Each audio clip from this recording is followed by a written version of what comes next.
ಗಣೇಶ ಮೆರವಣಿಗೆ ವೇಳೆ ಹಾಸನ ತಾಲೂಕಿನ ಮೊಸಳೆ ಹೊಸಹಳ್ಳಿ ಬಳಿ ರಾಷ್ಟ್ರೀಯ ಹೆದ್ದಾರಿ 373ರಲ್ಲಿ ಶುಕ್ರವಾರ ಸಂಭವಿಸಿದ ಭೀಕರ ಅಪಘಾತದಲ್ಲಿ ಮೃತಪಟ್ಟವರ ಸಂಖ್ಯೆ 9ಕ್ಕೆ ಏರಿಕೆಯಾಗಿದೆ. ಆ ಮೂಲಕ ಗಣೇಶ ಮೆರವಣಿಗೆ ಸಂಭ್ರಮದಲ್ಲಿದ್ದವರು ಸಾವಿನ ಮನೆ ಸೇರುವಂತಾಗಿದೆ. ಘಟನೆಯಲ್ಲಿ ಗಾಯಗೊಂಡವರು ಮತ್ತು ಮೃತರಲ್ಲಿ ಹಲವರು ಇಂಜಿನಿಯರಿಂಗ್ ವಿದ್ಯಾರ್ಥಿಗಳಾಗಿದ್ದಾರೆ. ಚಾಲಕನ ನಿರ್ಲಕ್ಷ್ಯವೇ ದುರಂತಕ್ಕೆ ಕಾರಣವಾಗಿದೆ. 17ಕ್ಕೂ ಹೆಚ್ಚು ಜನರಿಗೆ ಗಾಯಗಳಾಗಿದ್ದು ವಿವಿಧ ಆಸ್ಪತ್ರೆಗಳಲ್ಲಿ ಚಿಕಿತ್ಸೆ ಪಡಿತಾ ಇದ್ದಾರೆ. ಈ ದುರಂತಕ್ಕೆ ಕ್ಯಾಂಟರ್ ಚಾಲಕನ ನಿರ್ಲಕ್ಷ್ಯವೇ ಕಾರಣ ಎಂದು ದಕ್ಷಿಣ ವಲಯ ಐಜಿಪಿ ಬೋರಲಿಂಗಯ್ಯ ತಿಳಿಸಿದ್ದಾರೆ.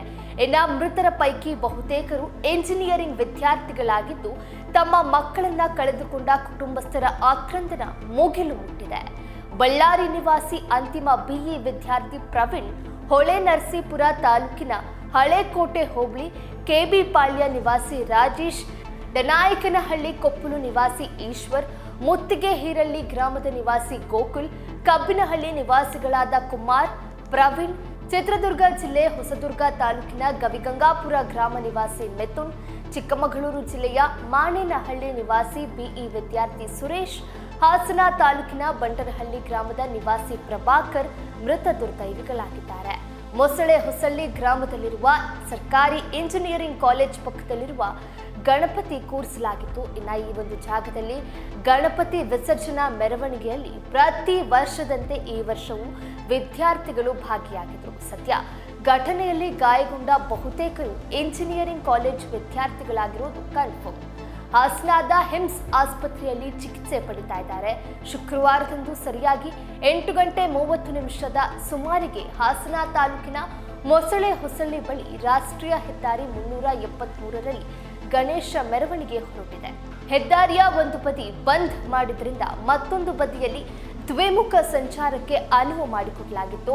ವಾಹನಗಳು ನುಗ್ಗದಂತೆ ರಸ್ತೆ ಮಧ್ಯೆ ಬ್ಯಾರಿಕೇಡ್ಗಳನ್ನು ಹಾಕಲಾಗಿತ್ತು. ಇದೇ ವೇಳೆಗೆ ಹಾಸನದಿಂದ ಹೊಳೆನರಸೀಪುರಕ್ಕೆ ಹೊರಟಿದ್ದ ಟ್ರಕ್ ಬೈಕ್ ಒಂದಕ್ಕೆ ಡಿಕ್ಕಿ ಹೊಡೆದು ಬಳಿಕ ಗಣೇಶ ಮೆರವಣಿಗೆಯತ್ತ ತಿರುಗಿದೆ.